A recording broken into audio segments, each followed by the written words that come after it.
नमस्कार साथियों, स्वागत है आपका हमारे चैनल भागवत गीता वाईटी पर। आज हम श्रीमद् भगवत गीता के पहले अध्याय के 27वें श्लोक को बहुत ही सरल और भावुक भाषा में समझने जा रहे हैं। यह श्लोक युद्ध के मैदान में अर्जुन की मानसिक स्थिति को बहुत गहराई से दिखाता है। यह वो क्षण है जहां अर्जुन की आंखों के सामने पूरा कुरुक्षेत्र खड़ा है। एक तरफ दुश्मन और दूसरी तरफ अपने ही परिवार के लोग। इसी भावनात्मक द्वंद्व की शुरुआत इस श्लोक से होती है। श्लोक है, तान समीक्ष्य स कौन्तेय सर्वान् बंधूनवस्थितान् कृपया पर्याविष्टो विषीदन्निदम्ब्रवीत। इसका अर्थ है, जब अर्जुन ने उन सभी अपने सगे संबंधियों को युद्ध के लिए खड़े देखा तो वह अत्यधिक करुणा से भर गया और बहुत दुखी होकर उसने यह कहा। अब आइए इसे बहुत सरल शब्दों में समझते हैं। अर्जुन, जो कि एक महान योद्धा है, जब अपने रथ पर खड़ा होकर सामने की ओर देखता है तो वहां केवल शत्रु नहीं होते। वहां उसके ताऊ दादा भाई चचेरे भाई गुरु और प्रिय मित्र खड़े होते हैं। वो सब लोग जिनके साथ अर्जुन ने जीवन बिताया है, खाना खाया है, खेला है, सीखा है, वही अब उसके सामने खड़े हैं, हथियारों के साथ, एक युद्ध के लिए तैयार। जैसे ही अर्जुन की नजर इन अपनों पर पड़ती है, उसका हृदय भर आता है। वो एक योद्धा है, लेकिन उससे पहले वह एक इंसान है।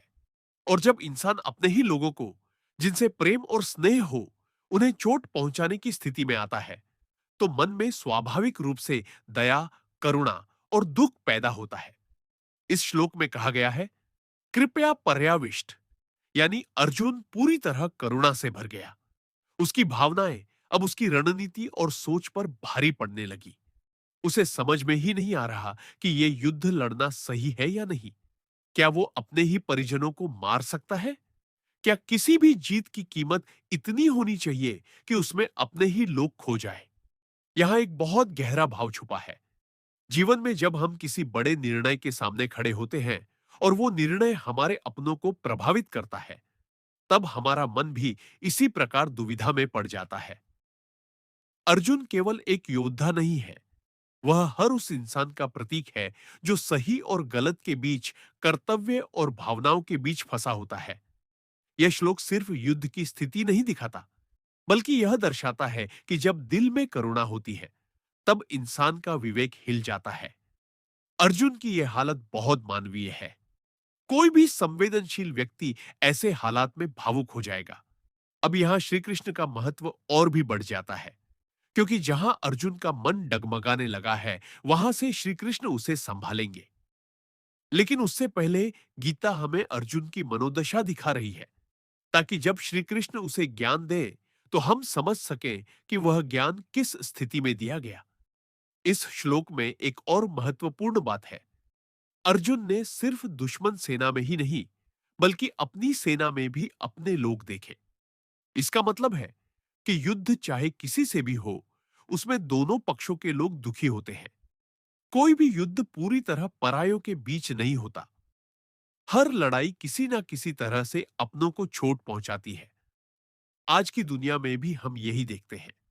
जब विवाद बढ़ते हैं, झगड़े होते हैं, तो उसमें केवल बाहरी लोग नहीं, हमारे अपने भी प्रभावित होते हैं। इसलिए किसी भी बड़े निर्णय से पहले सोच विचार जरूरी होता है। अर्जुन का यह भावुक हो जाना उसकी कमजोरी नहीं है, बल्कि उसकी संवेदनशीलता है। यह श्लोक हमें सिखाता है कि चाहे कोई कितना ही बलवान, विद्वान या नीतिज्ञ हो, यदि उसके अंदर भावनाएं हैं, तो वो एक सच्चा मनुष्य है।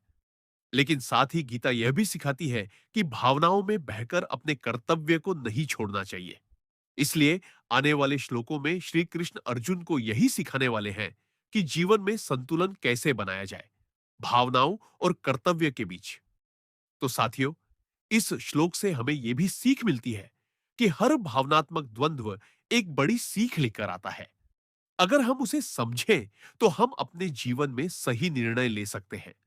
हम भी अर्जुन की तरह कभी ना कभी ऐसे मोड़ पर पहुंचते हैं जहां हमें लगता है कि आगे क्या करें, लेकिन तभी श्री कृष्ण की तरह कोई सही मार्गदर्शन देने वाला चाहिए।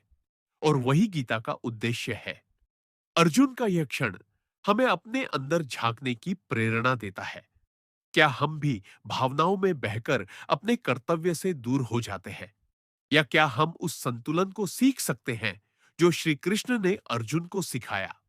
आगे के श्लोकों में हम देखेंगे कि श्री कृष्ण अर्जुन को कैसे संभालते हैं, उसे कैसे जागरूक करते हैं और एक योद्धा से ज्ञान योगी बनाने की राह दिखाते हैं।